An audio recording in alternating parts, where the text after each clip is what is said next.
Tuesday, July 1st. And I know that because a friend of mine sent me a little calendar. She goes, you never know what day it is. I'm sending you this calendar. So thank you. I knew it today though, because it's July 1st. It's like the first half. I feel like it's a new start, you know. Oh God, what's happening? I feel like it's a new start to the second half of the year, right? Do you feel like it's a fresh start? What do you think? Do you want to give me your paw? No, she's a cat. She's not going to do it. But this is Pumpkin. I'm T. Waldron. I'm feeling silly today. Are you feeling silly?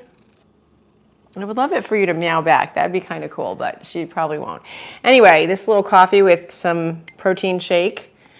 And yeah, I've just been shooting some videos, even though I really want to shoot them like dressed up nicely and with my hair done, not in between two gym sessions. And you know what?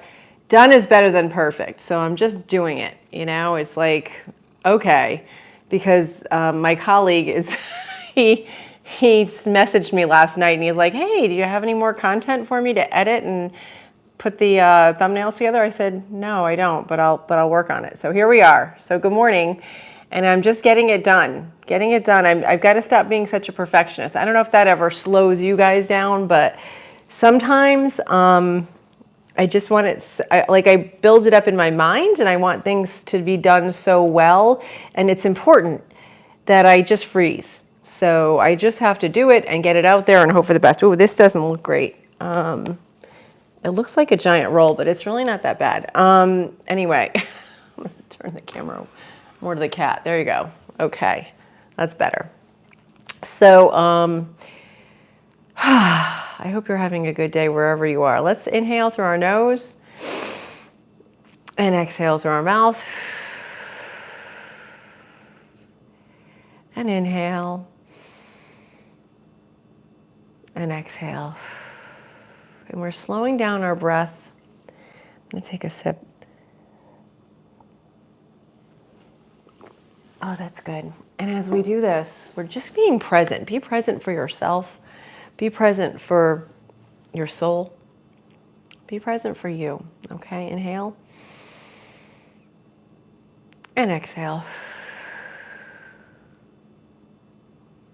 Let's do a few more together. Inhale. And exhale. Good morning. If you just joined us, I'm doing a few more breaths. Just take a few breaths together. Then I'll get into the chat and see what you guys are up to. Inhale. We're slowing our breath down, getting present. This is just an act of self-love, and it's very easy. You can do this any time of day. If you're stressed, exhale. If you're angry, if you're sad, do some nice deep breaths. And I guarantee it just helps your body chemistry reset. Let's set it together. Inhale. Fantastic. And exhale. Great. So good morning. Hi, Athul.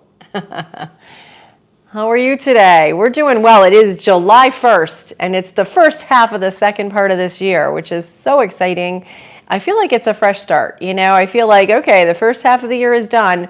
What's going to happen on this part of the year? Good morning. Hi, my cute, or collie. I don't know, my cute. So, good morning to everybody. Yeah, it's really exciting. It's like a fresh start, July 1st. You know, I don't know. I just was feeling really happy today. It's rainy out here and really, really warm. It's kind of humid and muggy. I guess the heat's back here on the east coast of the U.S. Oh, thank you so much. And this is my cat, Pumpkin. And she looks gigantic on the screen, but she's really under 10 pounds. You're not that big, but you look very ferocious. You look like a giant tiger. So, yeah, she's 16 and a half years old. So thank you so much. Yeah. I was just making a video this morning about Maslow's hierarchy of needs. So this channel is about self-growth and being your best self. And I just want to share the stuff that I've learned. And, you know, maybe if you can use any of it, cool. And if not, that's okay. Oh, my name is Teresa, and this is Pumpkin. And you can call me T because that's easier to remember. And we like to bring a little bit of gratitude with attitude. And if you don't have a drink, I'm going to get my vitamin drink here. This is, let's see, what is this today? It's turmeric, ginger, a little bit of apple cider vinegar. I threw a strawberry in today and some lemon juice and a little flavor to make it a little sweeter because, you know, I'm not that much of a sour, spicy drink person. But it's really good for you. It's really sour. Okay. But, you know, do things that are hard. Do things that are difficult for yourself, and yourself will appreciate it. And that's what I try to do. Like all day, I'll try to do things that are either beneficial or difficult. If you're new to the channel, thank you and welcome. And just I'd like to share what I've learned along this journey of life, and it's really I appreciate you being here. So I also read from the book The Game of Life and How to Play It. And thank God we're almost done with this chapter because we've been reading this chapter. It feels like forever. It's called Casting the Burden. And Florence Scovel Shinn wrote this book. And it's about manifesting. And she wrote it 100 years ago, though. So if you've heard of Neville Goddard or Napoleon Hill or Wayne Dyer, you know, all those folks, I don't know if she was first, but she was among the first that talked about manifesting. So thank you so much. Yeah. Thanks for tuning in. I appreciate it. So this chapter, as I said, Casting the Burden, and she talks about how we can learn things when we know our own powers and the workings of our mind. It's our great desire to find an easy and quick way to impress the subconscious with good. For simply an intellectual knowledge of the truth will not bring results. So, you know, reading about it and studying it, you can read 1,000 books, but unless you put it into practice, unless you believe it, unless your subconscious believes it, it's not going to have any effect. She says in her own case, she found the easiest way was to cast the burden. Okay, so now here is, let's see, she likes to use examples. Okay, so this is the last part of the book, and I'm just going to read this for you guys. Yeah, so this is the last part of the chapter. We have separated ourselves from our good and our supply through thoughts of separation and lack. And sometimes it takes dynamite to dislodge false ideas from the subconscious. And the dynamite can be a big situation. So if you have something bringing you stress, that could change your whole outlook, right? We see in the foregoing illustration how the individual was freed by showing fearlessness. So show fearlessness if you can. We should watch ourselves hourly to detect if our motive is fear or faith. So pay attention. What is your motivation? Are you working out of love? Are you going into things with a good attitude and positivity, or are you reacting out of fear? Perhaps one's fear is of personality. Then do not avoid people feared. Be willing to meet them cheerfully, and they will either prove golden links in the chain of your good or disappear harmoniously from your pathway. Perhaps one's fear is a fear of disease or germs, and that's pretty important these days, right? Are we afraid of different things going around, you know? One should be fearless and undisturbed in a germ-laden situation, and one will be immune. Okay, I don't know, you know, that takes a lot of faith. One can only contract germs while vibrating at the same rate as the germ, and fear drags us down to the level of the germ.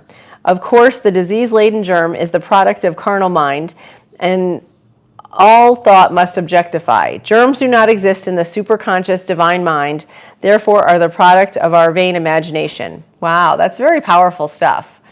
So that would take a lot of faith. I kind of agree with that, though. Like, I'm not worried about germs. I take precautions. Like, you know, after I'm somewhere where there may be germs, I wash my hands. Like, don't say, oh, I don't believe in germs and that's it. I mean, you can, you know, but I'm not afraid. And I think that's maybe what she's getting at. In the twinkling of an eye, our release will come when we realize there is no power in evil. Wow, that's so good. In the twinkling of an eye, our release will come when we realize there is no power in evil. Oh, yeah, we all need the faith. That is so true, BM. Thank you. Thank you so much for commenting. I agree with that. Because you know what? There's no sense in being afraid, right? Fear is we're only hurting ourselves. The same situation can happen if you feel at peace, if you feel love, if you feel confident that you're safe, then the evil hopefully cannot, interact with you as it would. In the twinkling of an eye, our release will come when we realize there is no power in evil. The material world will fade away, and the fourth dimensional world, the world of wondrous, will swing into manifestation. And she quotes, "And I saw a new heaven and a new earth, and there shall be no more death, neither sorrow nor crying, neither shall there be any more pain, for the former things are passed away." And that's the end of the chapter. Cross-contaminated, always a fear. Yeah, you got to be careful when you're cooking and stuff. That's true. But anyway, thank you guys so much for tuning in. I've got to run now. I'm heading to yoga. But check out my channel because I try to put, inspirational things in. Oh, this is The Game of Life and How to Play It by Florence Scovel Shinn. She was a metaphysician. These are her complete works, but it's Florence Scovel Shinn. She was a metaphysician, and she wrote this book 100 years ago. And thank you so much. I appreciate you tuning in. Thank you, Cute, and thank you, BM. And I hope you guys have a great day. Take care. From myself to yourself, thank you for joining me on this journey. And thank you, Pumpkin. Have a great day, everybody. Oh, and subscribe if you like this kind of stuff. Okay, thanks. Bye.